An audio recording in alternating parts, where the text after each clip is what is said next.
तो नमस्कार मित्रों, स्वागत है आपका सुयश IAS चैनल पर। आपको मेरी आवाज़ थोड़ी सी बदली बदली सी लग सकती है क्योंकि मैं सुयश नहीं पढ़ा रहा हूँ। मेरा नाम श्रेयांश मिश्रा।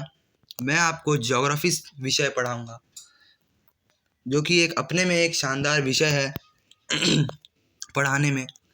मैं आपको ये UPSC के लिए पढ़ा रहा हूँ। यूपीएससी के लिए मैं आपको ये पढ़ा रहा हूँ, तो आपको ये अच्छे से समझना होगा। तो चलिए शुरू करते हैं बिना वक्त ज़ाया करे। तो जैसे कि हम बहुत सारी चीज़ें पढ़ते हैं, तो रैंडमली हमने कोई भी चीज़ उठा ली। जैसे हमने उठा लिया वॉल्केनो और फिर हमने उसे पढ़ लिया। तो वॉल्केनो को हमने पढ़ा पर हमें समझ में नहीं आया। फिर हमने उठा लिया अर्थक्वेक हमने पढ़ा। अब अर्थक्वेक हमें समझ में नहीं, हमें थोड़ा सा समझ में आया। फिर हमने फिर उठा के रॉक पढ़ लिया। ये क्या बात हुई, फिर हमने रॉक पढ़ लिया। अगर दो चार रॉक समझ में आए, उसके बाद समझ में ही नहीं आ रहा था कि रॉक का कलर चेंज हो रहा है, ये हो रहा है, वो हो रहा है। तो इन सब की वजह सिर्फ एक है कि आप बेसिक कंसेप्ट नहीं जानते हैं ज्योग्राफी का, जो कि आज का हमारा विषय है, बेसिक कंसेप्ट ऑफ ज्योग्राफी। आप बेसिक कंसेप्ट नहीं जानते, तो आपको पहले बेसिक कंसेप्ट जो है अपने क्लियर करने होगा। मैं इसे मिटा देता हूँ। आपको अपने पहले बेसिक कंसेप्ट को जो है क्लियर करना होगा। मैं ये नहीं कह रहा हूँ कि आप जो भी पढ़ रहे हैं गलत पढ़ रहे हैं, पर आपको बेसिक कंसेप्ट जो है आपका वो क्लियर करना होगा। तो बेसिक कंसेप्ट जो है, हम अर्थ के इंटीरियर से शुरू करते हैं। अर्थ के इंटीरियर से, क्योंकि वॉल्केनिक इरप्शन हो रहे हैं या फिर अर्थक्वेक हो रहा है या फिर जो रॉक बन रहे हैं वो अर्थ के इंटीरियर से ही हो रहे हैं, होने वाले प्रोसेस हैं। तो आपके मन में पहला सवाल ये आना चाहिए कि अगर ये अर्थ के इंटीरियर से हो रहा है, तो अर्थ के इंटीरियर में ऐसा कौन सा प्रोसेस हो रहा है जिसके वजह से हमें ये सब परिणाम देखने पड़ रहे हैं। ये सोचने वाली बात है। और एक और चीज़ मैं आपको बता दूं, अगर आपको IAS बनना है तो आपको उसके पहले एक सोचने वाला प्राणी बनना होगा। जो भी चीज़ आप यहाँ से सीख के जाते हैं, उसके बाद आपको खुद से सोचना होगा।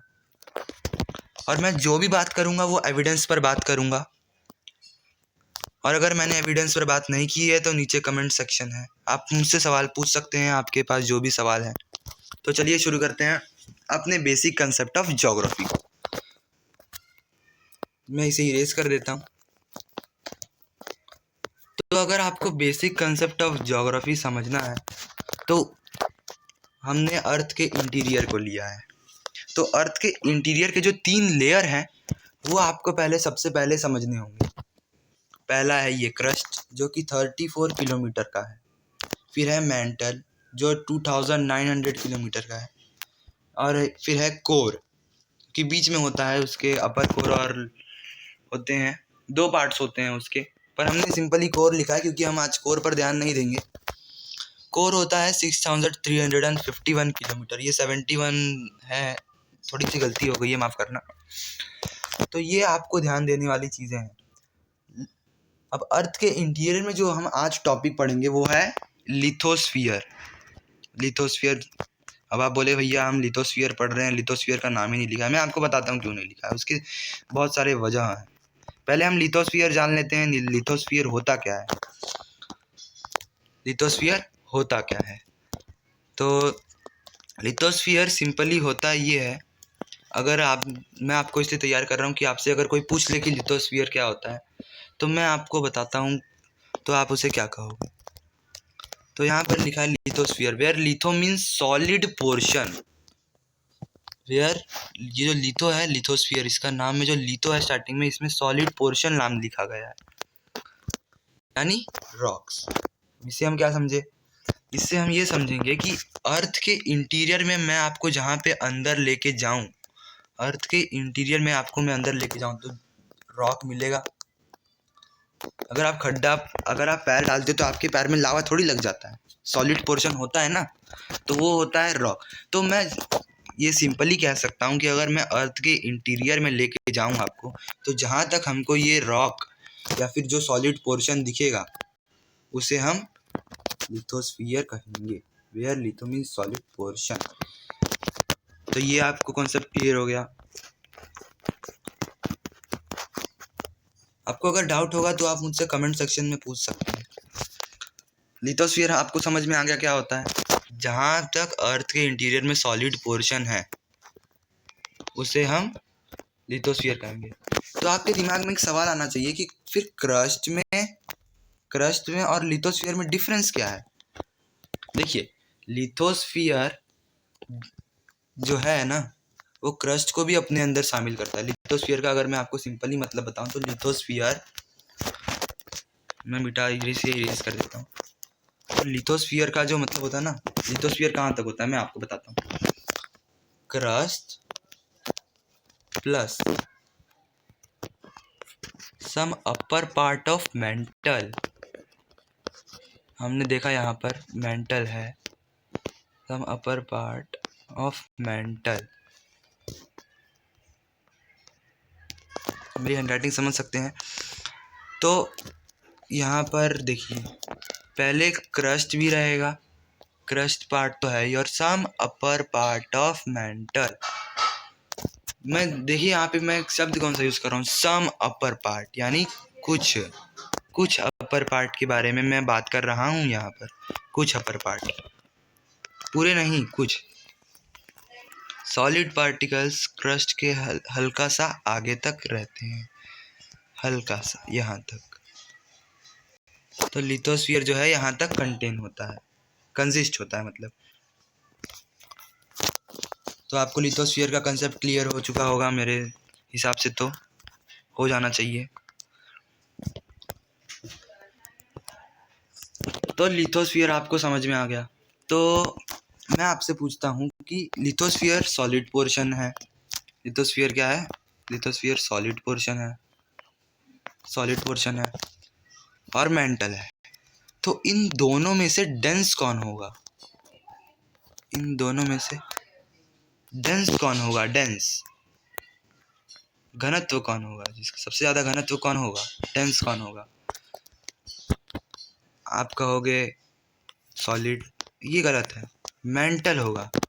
अब मैं आपको इसके एग्जांपल के साथ समझाऊंगा तो मेरे हिसाब से बेहतर से समझोगे। तो देखिए, यहाँ पर मैं आपको दिखाता हूँ कि ये एक बोट है, समझिए ये बोट है और ये है हमारा सी ना। अब ये सी जिस भी डायरेक्शन में जाएगी तो ये बोट भी उसी डायरेक्शन में जाएगा। यानी ये बोट क्या है? ये बोट है सॉलिड, ये बोट जो है ये सॉलिड पोर्शन है, और ये क्या है? ये लिक्विड पोर्शन है। सी क्या है? लिक्विड पोर्शन है। तो हम क्या समझे कि लिक्विड पोर्शन जहाँ जहाँ मूव करेगी वहाँ वहाँ सॉलिड पोर्शन भी जा रहा है, यानी डेंस कौन है? डेंस है लिक्विड। तो उसी हिसाब से अगर आप देखेंगे तो यहाँ पे डेंस कौन होगा? मेंटल। अब मैं आपको एक और दिखाता हूँ अर्थ का। अब ये जो आप पार्ट देख रहे हैं ना, ये है अर्थ का क्रस्ट, ये है अर्थ का क्रस्ट। अब आप बोलोगे ये कुछ मूविंग दिख रहा है, ये टहलता क्या दिख रहा है जी? बताइए हमें भी थोड़ा। तो ये जो दिख रहा है ना, ये कुछ नहीं है, ये बस एक है सेमी सॉलिड पार्टिकल्स। यहाँ पे मैंने लिखा भी है, गौर कीजिएगा, semi solid particles, semi solid particles. यानी अब ये सेमी सॉलिड पार्टिकल्स कहाँ है? जहाँ पर लिथोस्फीयर खत्म हुआ है, लिथोस्फीयर जहाँ पर खत्म हुआ है, लिथोस्फीयर यहाँ पर खत्म हुआ है। इसके बाद अपर पार्ट ऑफ मेंटल, ये अपर पार्ट ऑफ मेंटल जो है ना, ये सेमी सॉलिड पार्टिकल कंटेन करते हैं, सेमी सॉलिड पार्टिकल। ये देखिए ध्यान से समझिए, ये जो मेंटल है ना, मेंटल, इसका जो अपर पार्ट है, अब ये अपर पार्ट में सॉलिड पार्टिकल सिर्फ इधर ही थे, सम अपर पार्ट, लिथोस्फीयर इधर पर ख़त्म हो गया। लेकिन जो यहाँ है ना, यहाँ इतनी दूरी, यहाँ पर सेमी सॉलिड पार्टिकल नाम का एक चीज़ रहता है, सेमी सॉलिड पार्टिकल नाम का एक चीज़ रहता है। मैं इसे सेमी सॉलिड पार्टिकल नाम का एक चीज़ रहता है, तो वो चीज़ यहीं पर घूम रहा है मेंटल में, और जहाँ पर ये सेमी सॉलिड पार्टिकल्स मूव होते हैं उसे हम कहते हैं एस्थेनोस्फीयर। अर्थ के जो अपर पार्ट के मेंटल में, अर्थ के अपर पार्ट के मेंटल में जो घूमते हैं ना सेमी सॉलिड पार्टिकल, इसे हम कहते हैं एस्थेनोस्फीयर। नोट कर लीजिएगा, आपके काम में आएगा एस्थेनोस्फीयर। ये बेसिक कंसेप्ट बता रहा हूँ आपको, अभी बोर्ड वाला एग्जांपल याद रखना है। एस्थेनोस्फीयर क्या होगा, एस्थेनोस्फीयर। तो ये जो हमने दिखाया आपको, ये मूव कर रहा है यहाँ से यहाँ। तो मैंने अभी आपको बोट का एग्जांपल जैसे बताया था,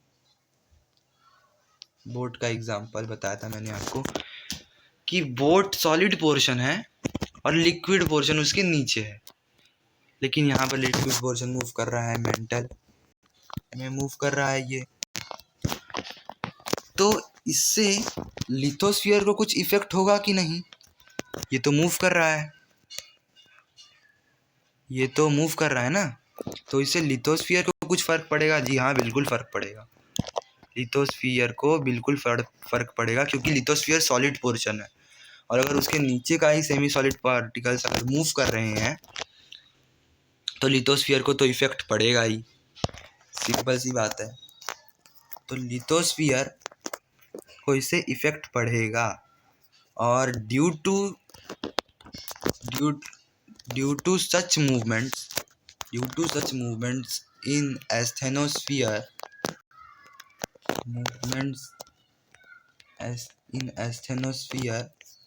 मैं नीचे लिख देता हूँ, movements in asthenosphere leads to movements in lithosphere. मैं इसको शॉर्ट फॉर्म में लिख देता हूँ, मूवमेंट्स इन लिथोस्फीयर।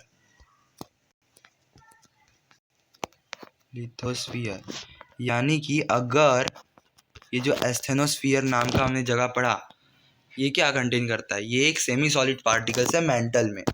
सिर्फ इतना समझ लो कि मेंटल में अपर पार्ट जो होते हैं वो मेंटल में जो अपर पार्ट होते हैं उसे हम एस्थेनोस्फीयर कहते हैं। ये सेमी सॉलिड पार्टिकल्स कंटेन करता है, और मैंने जो आपको ये डायग्राम दिखाया, इसमें ये सेमी सॉलिड पार्टिकल्स मूव कर रहे हैं, और due to such movements of semi solid particles in asthenosphere leads to the movement of lithosphere. तो क्या समझे कि अगर एस्थेनोस्फीयर में जो सेमी सॉलिड पार्टिकल्स हैं अगर ये मूव करेंगे तो इससे लिथोस्फीयर को पक्का इफेक्ट पड़ेगा। तो अगर इफेक्ट पड़ेगा तो अर्थक्वेक कॉज होगा ही। अगर मूवमेंट एस्थेनोस्फीयर में हो रहा है, ध्यान से पढ़ना, ये देखो रीजन जो है ना, ये जो रीजन है ना अपर पार्ट, मेंटल का जो अपर पार्ट होता है जिसको 700 किलोमीटर तक होता है, अपर पार्ट होता है 700 किलोमीटर का। मेंटल का जो अपर पार्ट होता है ये 700 किलोमीटर का होता है। तो ये 700 किलोमीटर को हम एस्थेनोस्फीयर बोलते हैं। अब इसमें से कुछ पार्ट लिथोस्फीयर ले लिया, समझो लिथोस्फीयर ने ले लिया 100 किलोमीटर, लिथोस्फीयर ने ले लिया मेंटल का, और 34 किलोमीटर क्रस्ट का है ही। तो ये 0 to 200 किलोमीटर होता है लिथोस्फीयर 0 to 200 किलोमीटर होता है। लिथोस्फीयर 0 to 200 किलोमीटर तक होता है ना। अब उसके बाद जो अपर पार्ट है मेंटल के, वो होंगे एस्थेनोस्फीयर, उसे हम एस्थेनोस्फीयर कहेंगे। ये कंसेप्ट क्लियर कर लो। Upper part of mantle which contains semi-solid particles is called asthenosphere। Mantle के अपर पार्ट में जहाँ पर सेमी सॉलिड पार्टिकल्स हैं उसे हम एस्थेनोस्फीयर कहेंगे। सेमी सॉलिड पार्टिकल्स मतलब होता है कि जो सॉलिड भी नहीं है और ना ही लिक्विड है, इन दोनों के बीच का स्टेट है, उसे हम कहते हैं सेमी सॉलिड पार्टिकल। तो समझे, एस्थेनोस्फीयर आपको समझा। अब एस्थेनोस्फीयर में जो मूवमेंट होंगे सेमी सॉलिड पार्टिकल्स के, वो लिथोस्फीयर को तो पक्का है कि कुछ ना कुछ इफेक्ट करेगा ही। अब उस इफेक्ट के वजह से लिथोस्फीयर में जो इफेक्ट होगा तो लिथोस्फीयर भी मूव करेगा। तो लिथोस्फीयर यानी क्या? लिथोस्फीयर यानी crust and some upper part of mantle. सम याद रखना है आपको, सम अपर पार्ट बोल दोगे तो पूरा गलत हो जाएगा। सम अपर पार्ट ऑफ मेंटल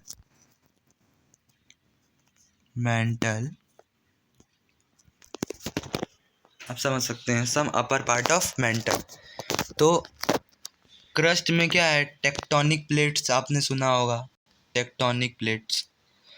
तो ये मूवमेंट का जो हो रहा है ना मेंटल में, अपर पार्ट ऑफ मेंटल यानी एस्थेनोस्फीयर में जो मूवमेंट हो रहा है, वो मूवमेंट से लिथोस्फीयर में फर्क पड़ेगा। और लिथोस्फीयर क्या है? Crust plus some upper part of mantle. तो क्रस्ट में क्या होता है? क्रस्ट में टेक्टोनिक प्लेट्स होते हैं।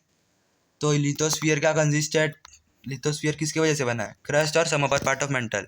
तो ये क्रस्ट में क्या होता है? Tectonic plates. अब ये टेक्टोनिक प्लेट्स भी मूव करेंगे, लिथोस्फीयर मूव करेगा। तो due to such movements in tectonic plates earthquake occurs. आप कनेक्ट कर सकते हैं इसे। मैंने यही बताया था कि हम डायरेक्ट अर्थक्वेक उठा लेते हैं, डायरेक्ट वोल्केनो उठा लेते हैं। आपको बेसिक से पढ़ना होगा, आपको बेसिक से ही पढ़ना होगा, बिना बेसिक के कुछ नहीं होता। जैसे कि आपने देखा, मैं आपको वापस से एक बार बता देता हूँ कि अगर मूवमेंट होगा, मैं एस्थेनोस्फीयर को एस लिख देता हूँ। एस्थेनोस्फीयर में अगर मूवमेंट होगा, एस्थेनोस्फीयर क्या है? सेमी सॉलिड पार्टिकल्स या फिर अपर पार्ट ऑफ मेंटल। इसका डिस्टेंस कितना हो सकता है? 0 to 600 किलोमीटर। 0 to 600 kilometre. ये एस्थेनोस्फीयर का कितना है? ये सेमी सॉलिड पार्टिकल्स होते हैं अपर मेंटल में, इसके डिस्टेंस है 0 to 600 किलोमीटर। ये समझा आपको एस्थेनोस्फीयर। अब अगर सेमी सॉलिड पार्टिकल्स, देखिए आप इस फोटो में देख सकते हैं, मूव कर रहे हैं, तो ये मूव होने की वजह से लिथोस्फीयर को कुछ फर्क पड़ेगा ही पड़ेगा, 100% है। लिक्विड का डेंसिटी ज़्यादा होता है तो कुछ ना कुछ फर्क लिथोस्फीयर को पड़ेगा ही।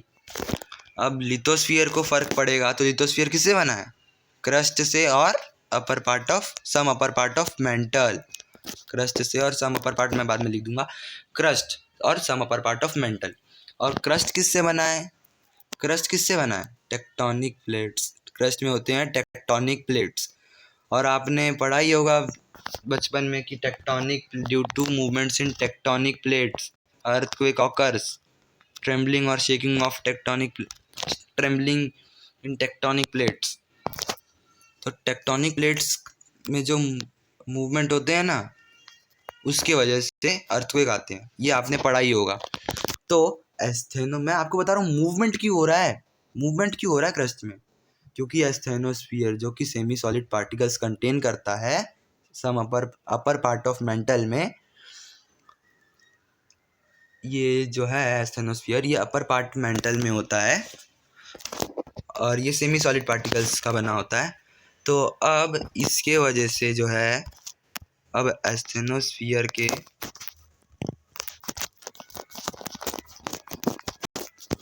आप समझ चुके हैं कि एस्थेनोस्फीयर बनता कैसे, सेमी सॉलिड पार्टिकल्स। तो अभी एस्थेनोस्फीयर में मूवमेंट हो रहा है सेमी सॉलिड पार्टिकल का, सेमी सॉलिड पार्टिकल का, मैंने पी लिखा है पार्टिकल को, सेमी सॉलिड पार्टिकल का मूवमेंट हो रहा है ना। एस्थेनोस्फीयर में सेमी सॉलिड पार्टिकल का मूवमेंट हो रहा है, ये मूवमेंट हो रहा है। अब इससे कौन इफेक्ट होगा? लिथोस्फीयर। हमने बोर्ड के एग्जाम्पल में पढ़ा था, बोर्ड का एग्जाम्पल समझना जरूरी है, मैंने उसे ऐसे ही नहीं पढ़ाया है। लिथोस्फीयर इफेक्ट होगा। अब लिथोस्फीयर किससे बना है? लिथोस्फीयर क्रस्ट से बना है और अपर पार्ट ऑफ मेंटल से। क्रस्ट में क्या है? Tectonic plates. अब जब एस्थेनोस्फीयर मूव हो रहा है तो इससे लिथोस्फीयर फर्क पड़ेगा, मूव होगा लिथोस्फीयर भी। अब ये लिथोस्फीयर के मूव होने से, लिथोस्फीयर किससे बना है? क्रस्ट से। अब जब लिथोस्फीयर मूव होगा तो जाहिर सी बात है क्रस्ट भी मूव होगा। क्रस्ट में क्या है, टेक्टोनिक प्लेट्स। तो यही मूवमेंट से हमारा जो है अर्थक्वेक आता है, यानी कि अर्थक्वेक फॉर्म हो रहा है हमारा। Movements in asthenosphere leads to movements in lithosphere. मेरे बात पर गौर कीजिएगा। एस्थेनोस्फीयर में सेमी सॉलिड पार्टिकल्स मूव हो रहे हैं और उस मूवमेंट से लिथोस्फीयर को फर्क पड़ रहा है। लिथोस्फीयर जो है हमारा, लिथोस्फीयर वो क्रस्ट और some upper part of mental से बना है, और क्रस्ट में टेक्टोनिक प्लेट्स हैं, और इन अगर लिथोस्फीयर मूव होगा क्रस्ट भी मूव होगा। क्रस्ट में क्या है, टेक्टोनिक प्लेट्स। तो उनमें जो मूवमेंट होते हैं उससे अर्थक्वेक फॉर्म होता है। तो हमने क्या समझा, ये जो चीज़ है इनको समझने के लिए हमारा अर्थ के इंटीरियर का जो बेसिक है ना वो क्लियर होना चाहिए। और आपका मेरे हिसाब से अर्थक्वेक को लेकर जो रवैया था वो क्लियर हो चुका होगा, तो हम अब हमारा काम हो गया। एस्थेनोस्फीयर आपने समझ लिया कि क्या कहाँ पर होता है एस्थेनोस्फीयर। मन में बोलिए, कहाँ पर होता है एस्थेनोस्फीयर। जहाँ पर बैठे वहाँ पर चिल्ला के बोलिएगा, कहाँ पर होता है asthenosphere, upper part of mental में। उसकी दूरी कितनी होती है, 0 to 600 किलोमीटर। अच्छा, तो लिथोस्फीयर किससे बना है, लिथोस्फीयर में क्या क्या है, क्रस्ट और some upper part of mantle. Lithosphere की दूरी कितनी है, 0 to 200 किलोमीटर, लेकिन अंदर साइड है, इतना ध्यान रखना, नहीं तो कुछ कुछ मान बोलेंगे ऐसे है, नहीं, लिथोस्फीयर ऐसे है, अंदर साइड है। अंदर साइड 200 किलोमीटर तक है, कहीं कहीं पे ये 100 किलोमीटर हो जाता है, कहीं कहीं पे 150 हो जाता है। ऐसा ज़रूरी नहीं है कि हर जगह 200 रहे, क्योंकि हर जगह की लैंड फॉर्म जो है वो अलग होती है। ये आप समझ चुके हैं। तो अब दूसरी चीज़ समझिए। अब ये जो मूव हो रहा है ना सेमी सॉलिड पार्टिकल, एस्थेनोस्फीयर तो आप समझ चुके हैं, आप मैंने बहुत बार समझाया है, वीडियो भी लेंदी होते जा रही है हमारी। टेंशन मत लीजिए, क्योंकि ये आधे घंटे जो आप देंगे वो वेस्ट नहीं होगा, आपको कुछ ना कुछ सीखने को मिलेगा ही। तो ये जो है सेमी सॉलिड पार्टिकल्स मूव हो रहे हैं, आपको पता चल चुका है। हटा देता हूँ बस, ये सेमी सॉलिड पार्टिकल्स मूव हो रहे हैं ना। तो अब ये दोनों मूव हो रहे हैं, तो ये टेंशन यहाँ पर क्रिएट हो रहा है कि नहीं, ये मिडल पार्ट में देखिए टेंशन क्रिएट हो रहा है कि नहीं। यहाँ पर अगर ये दोनों पार्टिकल्स यहाँ जा रहे हैं तो ये इन्होंने जो है यहाँ पर मूव हो रहा है, मतलब यहाँ पर टेंशन क्रिएट हो रहा है ना। अगर आप एक कागज़ को लें और उसके दोनों साइड पकड़ें और खींचें तो कागज़ जो है बीच में से फट जाएगा। अगर आप दोनों साइड से खींचेंगे ना, अगर आप यहाँ से और यहाँ से दम लगा के खींचेंगे तो कागज़ बीच से जो है वो फट जाएगा। तो वैसे ही अर्थ में अगर जब सेमी सॉलिड पार्टिकल्स यहाँ से ऐसे, जो सेमी सॉलिड पार्टिकल्स हैं वो यहाँ से ऐसे जा रहे हैं, तो टेंशन यहाँ पर क्रिएट हो रहा है कि नहीं, क्योंकि दोनों जगह से फोर्स लग रही है ना। देखिए आप ध्यान से देखिए, यहाँ से भी फोर्स लग रही है, यहाँ से भी फोर्स लग रही है। और ज़्यादा फास्ट जा रहा हूँ तो बताना कमेंट सेक्शन में। तो यहाँ से भी जा रहा है, यहाँ से भी लग रहा है फोर्स, यहाँ से भी लग रहा है, तो टेंशन यहाँ पर क्रिएट होगा कि नहीं। आपने थोड़ी बहुत भी साइंस पढ़ी हो तो यहाँ पर टेंशन क्रिएट होगा। अब टेंशन क्रिएट होगा तो यहाँ पर थोड़ी सी ज़मीन जो है वो फटेगी, और वही फटने से the tension created at the two opposite side of earth leads to the volcano. अगर मैं एक सिंपल सा कागज़ लूँ और उसके दोनों साइड से मैं फोर्स लगाऊँ, फोर्स F लिख देता हूँ, आपको समझ में आया, फोर्स दोनों साइड से मैंने फोर्स लगाया, तो ये बीच से फटेगा कि नहीं, फटेगा, ज़रूर फटेगा। तो वैसे ही अर्थ में आप देख सकते हैं, यहाँ से भी फोर्स लग रहा है, यहाँ से भी फोर्स लग रहा है, तो टेंशन यहाँ पर क्रिएट हुआ, और यहाँ पर क्रिएट होने की वजह से यहाँ पर क्या हुआ, वॉल्केनो। अब ज़मीन फटेगी तो वहाँ से क्या निकलेगा, मैग्मा। और एक और मैं आपको फैक्ट बता देता हूँ, याद रखना, हल्का सा, ये छोटा सा है, कि अगर अर्थ के इंटीरियर में है मैग्मा, अर्थ के इंटीरियर में है तो वो मैग्मा होगा, मतलब मैग्मा अर्थ के इंटीरियर में होता है।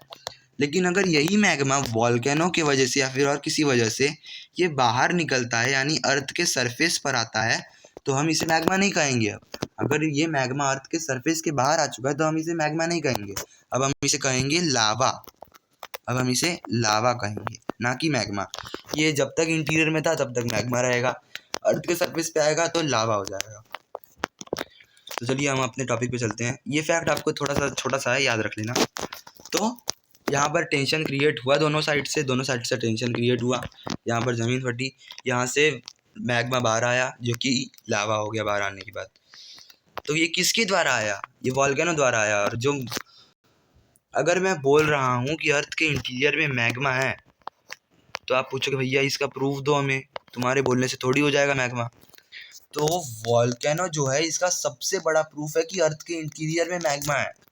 समझो ध्यान से, अगर अर्थ के इंटीरियर में मैं बोल रहा हूँ मैग्मा है, तो वॉल्केनो जो है वो इसका सबसे बड़ा एग्जांपल है कि अर्थ के इंटीरियर में मैग्मा है। मैं जो भी बोलूँगा प्रूफ के तौर पर ही बोलूँगा ना, कि ऐसे ही बोल दूंगा। कोई छोटा भीम की स्टोरी थोड़ी चालू है। तो मैग्मा अर्थ के इंटीरियर में बाहर आएगा तो लावा हो जाएगा। तो चलिए, अब इस दोनों जगह से जब फोर्स लगा तो ज़मीन फटी। अब उसकी वजह से क्या फॉर्म हुआ? वॉल्केनो। तो इसमें भी किसका रोल है? एस्थेनोस्फीयर के सेमी सॉलिड पार्टिकल्स के मूविंग का। सेमी सॉलिड पार्टिकल्स मूव हुए, बीच में टेंशन क्रिएट हुआ और फॉर्म हुआ हमारा वॉल्केनो। अब तक हम वॉल्केनो में क्या पढ़ते थे और अब हम क्या पढ़ रहे हैं? क्योंकि अब हमारा बेसिक कंसेप्ट क्लियर हो चुका है। यानी कि हमको अर्थ को एक वॉल्केनो पढ़ने से पहले अर्थ के इंटीरियर को ध्यान से समझ लेना चाहिए। ये हमारी पहली सीख है। वो तो आप सीख भी चुके हैं और पढ़ भी चुके हैं कि क्यों हो रहा है, लेकिन फिर भी अर्थ को एक वॉल्केनो इनको पढ़ने से पहले आपको इंटीरियर ऑफ अर्थ में महारत हासिल करनी होगी। एक सीक्वेंस, एक पैटर्न से चलना होता है, ऐसे नहीं यूपीएससी क्लियर होता है, एक सीक्वेंस बनानी होती है। तो अब ये टेंशन क्रिएट होने से यहाँ पर वॉल्केनो फॉर्म होगा। चलो ठीक है, इसमें वही बताया है। ये जो है ना, ये लिथोस्फीयर है। ये जो सॉलिड पार्टिकल्स है ये लिथोस्फीयर है। फिर यहाँ से जो है एस्थेनोस्फीयर शुरू हो चुका है। अब यहाँ पर जो है, यहाँ पर देखिए, यहाँ पर से ऐसा फोर्स लगा, टेंशन क्रिएट हुआ, ज़मीन फटी, और ये जो मैग्मा है ये आने के लिए उतावला रहता ही है, और ये बाहर आ गया, लावा बन गया। अब ये लावा आने के बाद, अब आपके सवाल पे ये आना चाहिए, अब ये लावा तो बाहर आ गया, चलो ठीक है बाहर आ गया, अब इसका होगा क्या? अब क्या होगा इसका? इस लावा का बाहर आने के बाद क्या होगा? ये देखिए, लावा का बाहर आने के बाद कुछ नहीं होगा। लावा बनेगा सीधे से कूल होने के बाद। लावा पहले होगा कूल, एमएस धोनी जैसा होगा कूल, और कूल होने के बाद वो एक सॉलिड फॉर्म ले लेगा। क्या ले लेगा? सॉलिड फॉर्म ले लेगा लावा। अब ये मत बोलना कि कोई और सॉलिड फॉर्म ले लेगा, लावा लेगा सॉलिड फॉर्म। मैंने मिटा दिया था, सॉलिड फॉर्म लावा लेगा। कूल होने के बाद वॉल्केनो से निकला लावा, लावा हुआ कूल, कूल होने के बाद बना सॉलिड। इसका एक एग्जांपल से हम और समझ सकते हैं। इंडिया टीम से निकला धोनी, धोनी था कूल, बन गया इंडिया टीम सॉलिड। समझ सकते हैं आप? फिर लावा सॉलिड हो गया, तो सॉलिड होने के बाद वो क्या हो गया? रॉक। क्या हो गया? रॉक। तो हमने स्टार्टिंग में ही बात की थी अर्थक्वेक, वॉल्केनो और रॉक की। ध्यान से देखिए, अगर आप ध्यान से वीडियो देखेंगे तो आप रिलेट कर सकते हैं।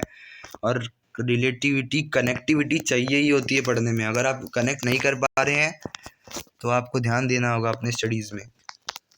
तो रॉक हो गया हमारा, हमको क्या मिल गया? रॉक। अब अगर आपने बचपन में ज्योग्राफी पढ़ी हो, 6th क्लास में होती है, ज़्यादातर 6th क्लास में होती है रॉक साइकिल। यहाँ पर पहले होता है मैग्मा, फिर होता है इग्नियस रॉक। हमारा गलती से लिख दिया ये, इग्नियस रॉक, इग्नियस रॉक। फिर ये होते हैं टुकड़े, होते हैं इसके बहुत सारे वजह होते हैं इग्नियस रॉक के टुकड़े होने के। हम वो बाद में पढ़ लेंगे, मैं बस आपके क्लियरिटी के लिए बता रहा हूँ। फिर आता है हमारा सेडिमेंट। इग्नियस रॉक जब टूट जाता है उसको सेडिमेंट्स बोलते हैं। मैंने बहुत सारी वेदरिंग, अभी हम बाद में वेदरिंग पढ़ेंगे, बस एक छोटा सा मैं बता दे रहा हूँ आपको। फिर सेडिमेंट्री रॉक होते हैं, सेडिमेंट्री रॉक, फिर उसके बाद मेटामॉर्फिक रॉक। ये हम सब बाद में पढ़ेंगे जब हम अच्छे से हमारा कंसेप्ट क्लियर हो जाए। बस ये तो मैं ऐसे आपको रफली बता दिया, लेकिन जब हम इस टॉपिक पर आएंगे तो मैं आपको और अच्छे तरीके से समझाऊंगा। बस आपको आज के लेक्चर में इतना ही समझना है, ज़्यादा लोड नहीं लेना है आपको। बस अब रिवीजन करते हैं, क्योंकि वीडियो जो है ज़्यादा लेंदी हो चुका है। हमको बस इतना ही समझना है कि हमने आज पढ़ा क्या है। पढ़ा हमने ये लिथोस्फीयर, मतलब लिथोस्फीयर अर्थ के अंदर जहाँ तक सॉलिड पोर्शन है उससे हम क्या कहेंगे, लिथोस्फीयर। सॉलिड पोर्शन को लिथोस्फीयर, अर्थ के इंटीरियर तक सॉलिड पोर्शन है उसे हम लिथोस्फीयर कहेंगे। ये आपको बस ध्यान में रखना है। और दूसरी चीज़ है वो मेरे बोर्ड का एग्जाम्पल, कि बोर्ड की डेंसिटी कम होती है, जहाँ पर सी जाएगा वहाँ पर ही बोर्ड जाएगी ना। वैसे थोड़ी है कि नॉर्थ में सी जा रही है, सी की जो लहर है नॉर्थ में जा रही है, बोर्ड साउथ में जा रहा है। अभी तो फिलहाल वो सब हो सकता है टेक्नोलॉजी के हिसाब से, लेकिन सिंपल बोट है जिसमें कुछ नहीं है, बस लकड़ी है। अगर जैसे सी वेब जाएगी वैसे बोट भी जाएगी, यानी डेंसिटी किसकी ज़्यादा है, सी की। डेंसिटी किसकी ज़्यादा है, सी की। तो यानी लिक्विड की डेंसिटी ज़्यादा होती है। तो वैसे ही लिथोस्फीयर क्या है, सॉलिड पोर्शन है, और उसके नीचे मेंटल क्या है, लिक्विड पोर्शन है। लेकिन वो मेंटल में अपर पार्ट ऑफ जो मेंटल होते हैं ना, अपर पार्ट के जो मेंटल होते हैं वो कहलाते हैं एस्थेनोस्फीयर, क्योंकि उनमें सेमी सॉलिड पार्टिकल होता है। और यही सेमी सॉलिड पार्टिकल से हमने पिछली बार पढ़ा, इस बार पढ़ा, मतलब इसी वीडियो में पढ़ा था थोड़ी देर पहले, कि मूवमेंट ऑफ एस्थेनोस्फीयर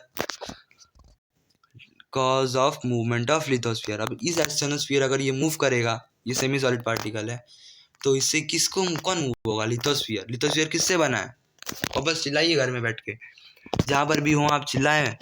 लिथोस्फीयर किससे बना है, क्रस्ट से और some upper part of mantle. तो सम अपर पार्ट ऑफ मेंटल से बना है। तो चलिए ये भी ठीक हो गया। अब अगर मूवमेंट इसमें होगा तो सिंपल सी बात है क्रस्ट में भी होगा। क्रस्ट में क्या है, टेक्टोनिक प्लेट, उससे कौन फॉर्म होगा, वो अर्थक्वेक। अब अगर ये कंसेप्ट आपका क्लियर हो गया है, अब अगर किसी कागज के दोनों तरफ से अगर आप फोर्स लगाओगे तो वो बीच से फटेगा। वही हाल सेम अर्थ का होता है। ये जो है ना एस्थेनोस्फीयर में जो सेमी सॉलिड पार्टिकल मूव होते हैं ऐसे जाते हैं, तो ये जो बीच में है ना, यहाँ टेंशन क्रिएट हो जाता है, और टेंशन क्रिएट होने के बाद वो जमीन थोड़ी फट जाती है, और क्या फॉर्म होता है फिर, वॉल्केनो। और उसमें से क्या निकलता है, मैग्मा। मैग्मा बाहर निकलने के बाद क्या नाम हो जाता है, मैग्मा बाहर निकलने के बाद क्या नाम होता है, लावा। समझ गए, वॉल्केनो समझ गए। अब ये लावा, अभी जो लावा है ना, लावा, हमारा लावा, ये ठंडा होता है, कूल होता है, और कूल होने के बाद ये भी सॉलिड बन जाता है, और सॉलिड होने के बाद ये कहलाता है हमारा रॉक। और फिर फॉर्म होते हैं रॉक साइकिल, वो जो कि हम बाद में अगले किसी लेक्चर में पढ़ लेंगे। पहले हम अपने बेसिक कंसेप्ट पर ध्यान देंगे। तो आज हमने बेसिक कंसेप्ट पढ़ा है इंटीरियर ऑफ द अर्थ में। तो आज का मेन टॉपिक जो था हमारा वो लिथोस्फीयर से रिलेटेड था। लिथोस्फीयर, आप ये पक्का करेंगे कि आपने लिथोस्फीयर आज के वीडियो में अच्छे से पढ़ा है, क्योंकि अगला जो लेक्चर आएगा वो लिथोस्फीयर से रिलेटेड होगा। अगला जो वीडियो आएगा वो लिथोस्फीयर से रिलेटेड होगा। तो चलिए चलते हैं, आज इसी के साथ समाप्ति करते हैं। तो टेंशन कुछ नहीं लेना है, बड़ा ही आसान तरीका है ज्योग्राफी पढ़ने का, मैं आपको पढ़ाऊँगा। बस आपको ध्यान देना है, अच्छे से ध्यान देना है, और नोट्स लेने हैं। नोट्स लिखने हैं खुद से, ध्यान रखना खुद से लिखना है, दूसरे का नहीं। तो वीडियो यहीं पर ख़त्म करते हैं। वीडियो लेंथी हो गया, लेकिन आप ये वीडियो देखने के बाद कुछ ना कुछ सीख कर ज़रूर जाएंगे। तो कल, आज है 30 तारीख, आज 30 तारीख है आज, और कल है 31। और जैसे कि आपको पता होगा अगस्त का महीना चालू है, तो 31 अगस्त को जो है गणेश चतुर्थी है। तो मेरे तरफ से आप सबको, इस चैनल पे वीडियो देखने वालों को, जो भी लोग इंडिया में रह रहे हैं, सबको मेरी तरफ से गणेश चतुर्थी की हार्दिक शुभकामनाएं। मौज कीजिए, मौज के साथ थोड़ा पढ़ाई भी कीजिए। तो हैप्पी गणेश चतुर्थी। तो इसी के साथ वीडियो बंद करते हैं, मिलते हैं अगले लेक्चर में, बेसिक कंसेप्ट ऑफ ज्योग्राफी के लेक्चर 2 में, और वो पढ़ेंगे हम ध्यान से और यूपीएससी का क्लियर। तो चलिए, थैंक यू।